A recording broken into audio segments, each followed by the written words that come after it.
안녕하십시오. 이신근 TV에 오신 여러분을 뜨겁게 환영하고요. 반갑습니다. 고맙습니다. 주말이 되어서 좀 쉴까 했는데 신문을 검색하다가 또 한편의 시사 톡톡을 제작하게 되었습니다. 세 번째입니다. 오늘의 주제는요. 한국 기독교사회 문제 연구원에서 개신교인 인식 조사한 내용입니다. 세상 사람과 평등 의식 차이 없는 개신교인, 교회 안에서만 성결한 삶 작용. 예, 이 부분은 매우 흥미로운 주제여서 여러 기독교 신문이 보도하고 있습니다만은 뉴스 엔조이가 도표까지 친절하게 잘 그려서 소개하고 있으니까 뉴스 엔조이 기사를 여러분에게 보여드립니다.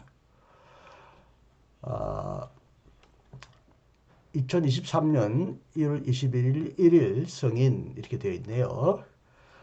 세상 사람과 평등의식에는 개신교인도 차이가 없다니까 다행인데, 그러나 그 뒷부분 교회 안에서만 성결한 삶 작용한다. 세상에서는 성결한 삶이 의미가 없다. 이런 의미에서 조금 또 부정적인 측면도 지적했네요. 뉴스 엔조이 최성현 기자, 개신교인들의 평등의식이 소위 교회에서 세상 사람이라고 부르는 비개신교인과 별 차이 없다는 조사 결과가 나왔다. 이건 다행이죠.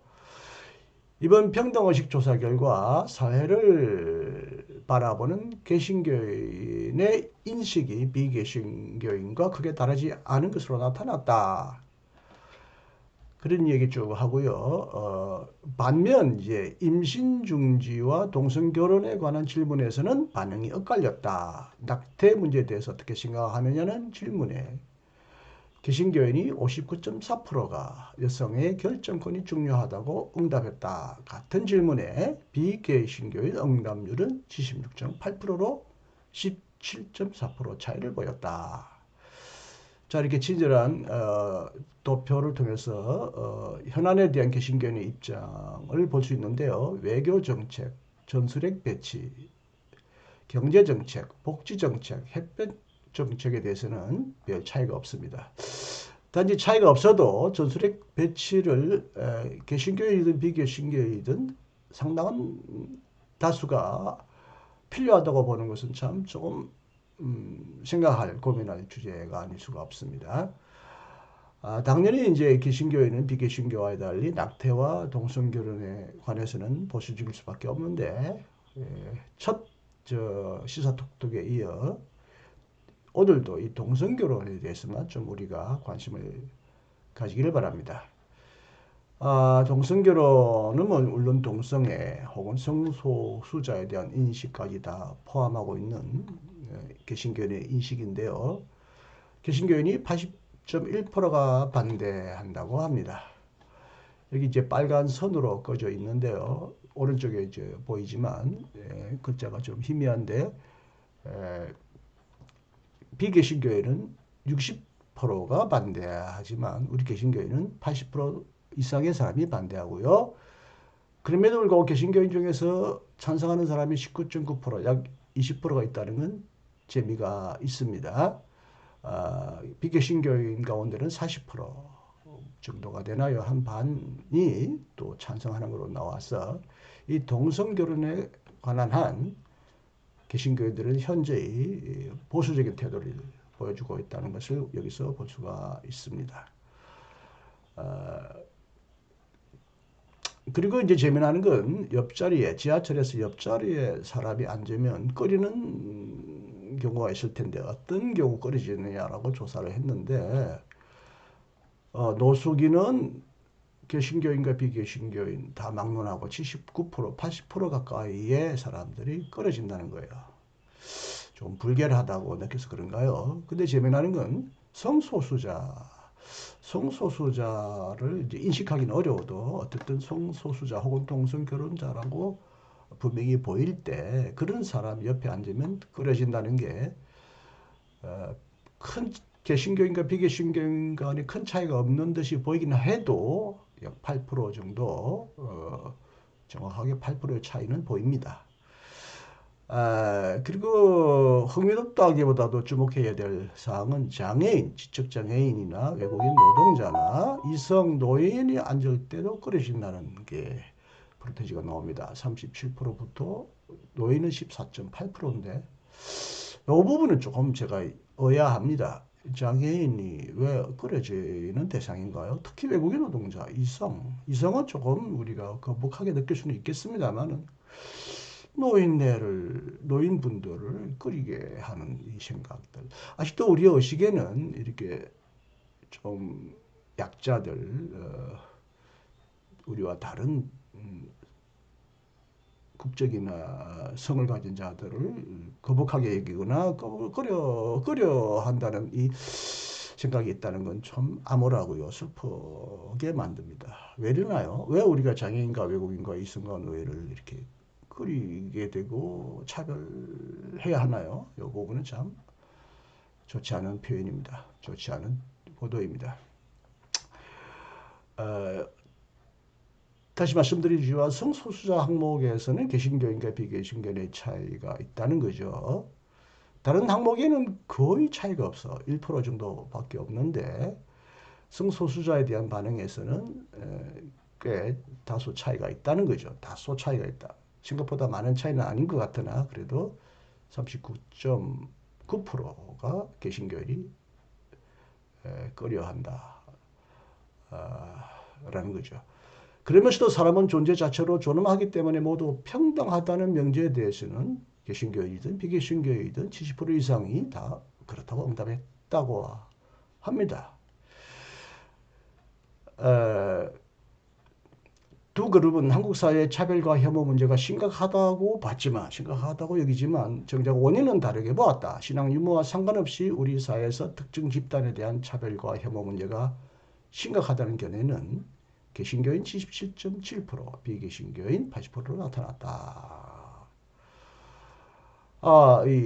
우리 사회의 차별과 혐오가 심각하다는 면에서는 개신교인과 비개신교인 간에도 큰 차이가 없습니다. 아직도 우리 사회는 남녀, 성, 국적, 종교 간의 차이가 있고요. 특히 성차별은 심하다는 것은 틀림없습니다.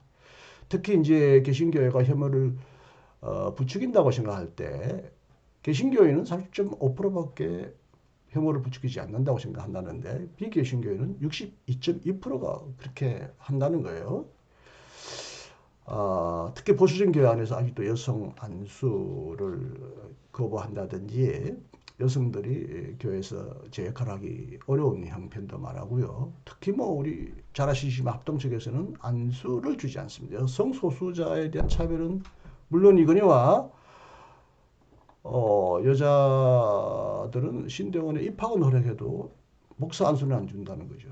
최근에 어떤 목사님은 여자 신대원 학생들은 나중에 사모가 되라. 사모 역할도 중요하다라고 말하면서 사모 과정으로 신대원을 그렇게 해석하는 분이 있었다고 그래서 기가 찼습니다. 과거에 우리 한국교회는 선교 초기에 모든 면에서 사회의 불평등을 혁파하고 사회를 평등하게 만드는 데 크게 기여했기 때문에 수많은 사람들이 교회에 몰려왔습니다. 독립운동뿐만 아니라 그 여러 가지 교육, 계몽, 특히 이제 차별에 대한 계몽 운동을 개신교인이 앞장서 가지고 이 사회 민주화에 크게 기여했는데 지금은 오히려 거꾸로 교회가 사회 민주화보다 못하고 있다. 그래서 이제 사회가 교회를 걱정하는 것이 아니라 교회가 사회를 걱정하는 것이 아니라 사회가 교회를 걱정한다라고 말하지만 제가 조금 더 한 걸음 나가서 이제는 교회가 사회를 구원하는 것이 아니라 사회가 교회를 구원해야 할 이런 역전 현상이 나타났다. 이게 하나님의 뜻이라면 할 수 없겠지만 교회가 이만큼 시대에 뒤져 있을 뿐만 아니라 인권의식, 평등의식에서도 실제적으로는 많이 세상 사람들보다도 못하다라는 것은 참 세상 사람들에게 낯을 들고 다닐 수 없는 부끄러운 통계입니다. 그런데 재미나는 건 오늘 우연히 또 유튜브 검색을 하다가 최근에 차별금지법 반대하는 목사님들이 피켓을 들고 국회 앞에서 시위하는 장면을 여러 번 봤고요.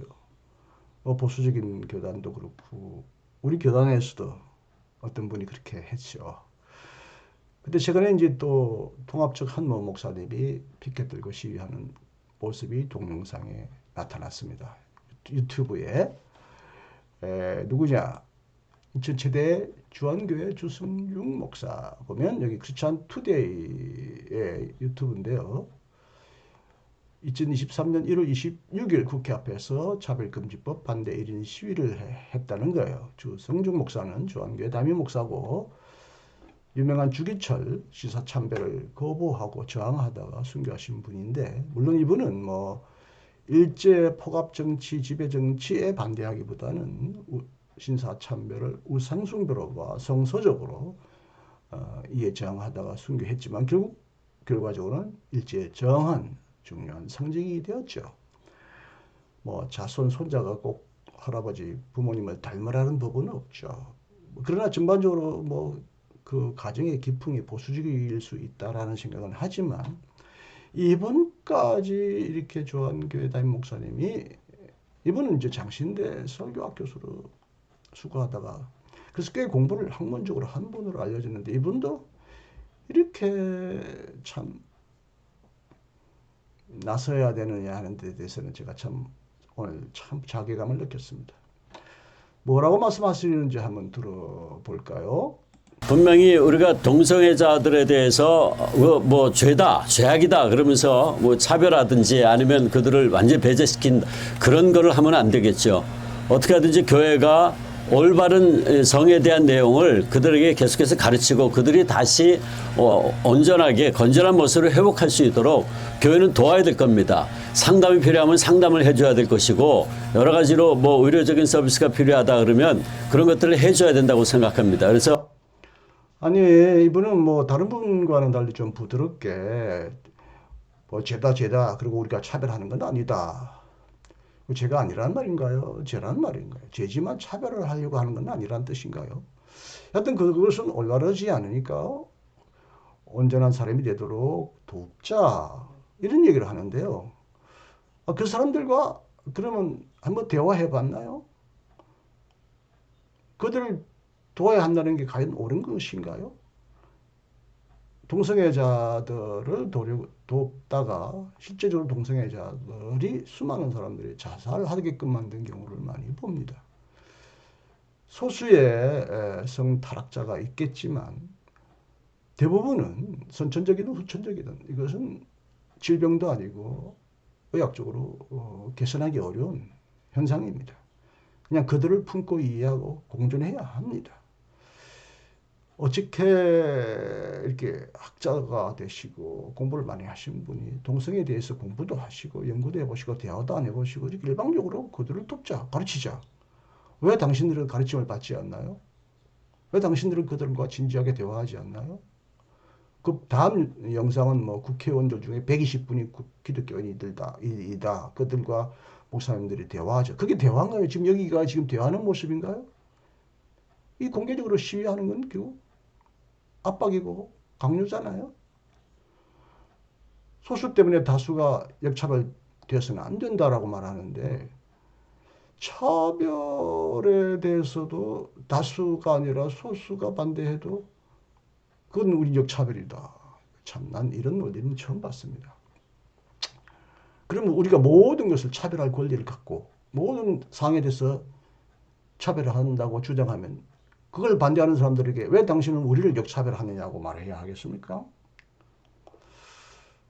참 안타깝습니다. 통합적이라고 하는 한국의 대형 교단 중에서도 많은 분들이 학문적으로, 신학적으로, 의학적으로, 경험적으로 토론하고 조사하고 연구하고 그 결론 끝에 뭐 이런 결론을 도출해서 행동한다면 몰라도 내가 알기로는요, 한국 교회가 대부분 논의도 토론도 안 했습니다.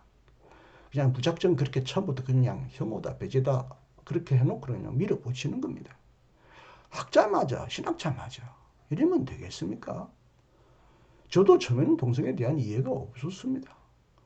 이상했습니다. 거북했습니다. 그러나 동성애 현상을 과학적으로, 의학적으로 또 신학적으로 연구해 보니 이게 결코 비난할 거리가 아니다. 자연질서 안에 동성애는 상당히 많은 현상이고 또 인간에게 선천적이든 후천적이든 이것은 고칠 수 없는 하나의 인간의 어떤 불가피한 상황이다. 이런 불가피한 상황에 대해서는 우리가 허용하고 인정하고 공존하자고 저는 그렇게 생각을 정리했습니다. 그래서 제 유튜브에 동성애에 관하여 많은 영상을 올렸는데요. 아, 참 안타깝습니다. 다시금 뉴스 엔조로 다시 돌아가 보기로 하겠습니다.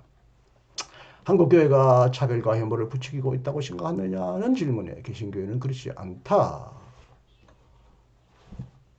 그렇지 않다고 했다는데 47%가 그렇지 않다고 했다는데 그렇다고 했다는데 그렇지 않다가 그렇다보다 높았다. 뭐 그렇지 않다고 생각하겠죠. 그러나 비개신교인들은 그렇다가 그렇지 않다보다 높았다. 비개신교인들의 눈에 볼 때 한국교회는 세상 사람들을 인간을 차별하는 집단입니다. 특히 방금 말씀드린 대로 합동적 교회는 노골적으로 여성을 차별합니다. 그리고 성소수자 뭐 동성애 차별하는 것은 두말할 것도 없죠. 통합적 감리교 그리고 우리 성결교도 마찬가지입니다. 이게 대한 진지한 토론과 대화도 없이 일방적으로 그냥 성서가 그렇다. 이건 도덕적으로 뭐 죄다라고 그냥 미리 전제해놓고 그냥 밀어붙입니다. 참 안타까울 수가 없습니다. 안타까울 수밖에 없습니다.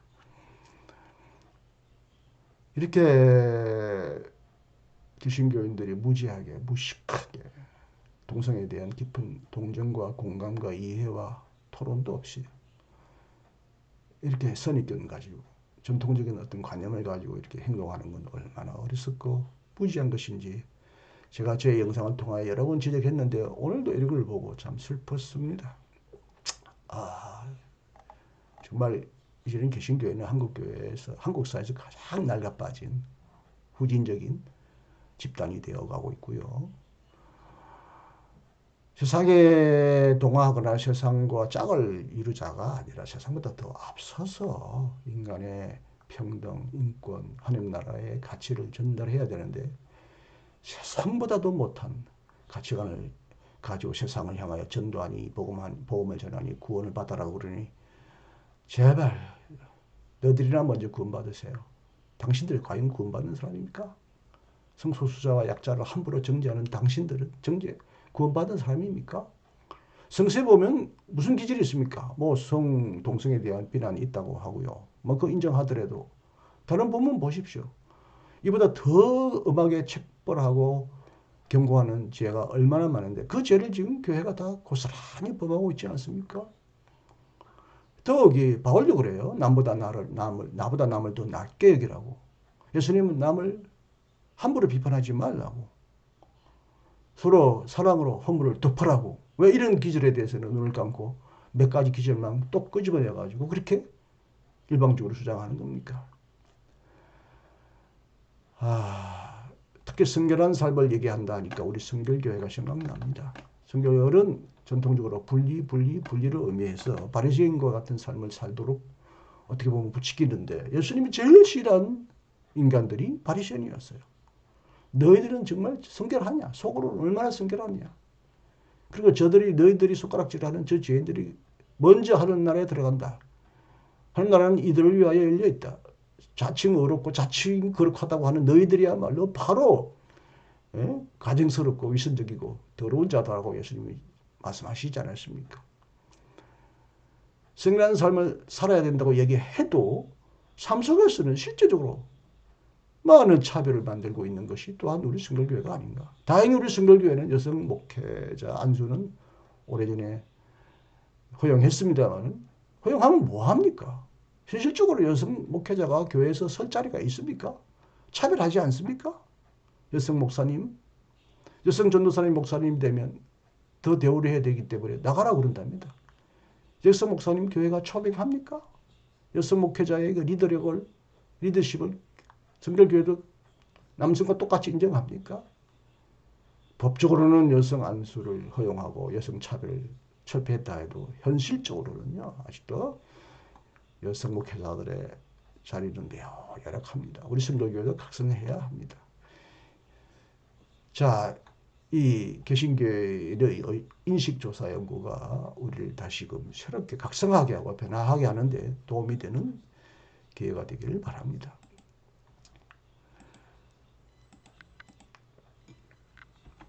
자, 너무 흥분한 것 같아서 이만 맺겠습니다. 동성애에 관한 관심을 깊이 가지고 싶은 분은 저의 유튜브에 동성애에 관한 영상 많습니다. 꼭 참조해 주시길 바라고요.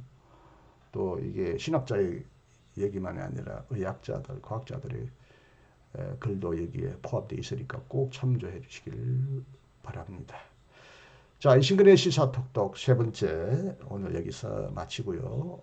내일은 주일이니까 쉬고 월요일 여러분 다시 만나겠는데 좀 좋은 소식, 기쁜 소식으로 여러분을 만났으면 좋겠습니다. 안녕히 계십시오. 감사합니다. 이신근이었습니다.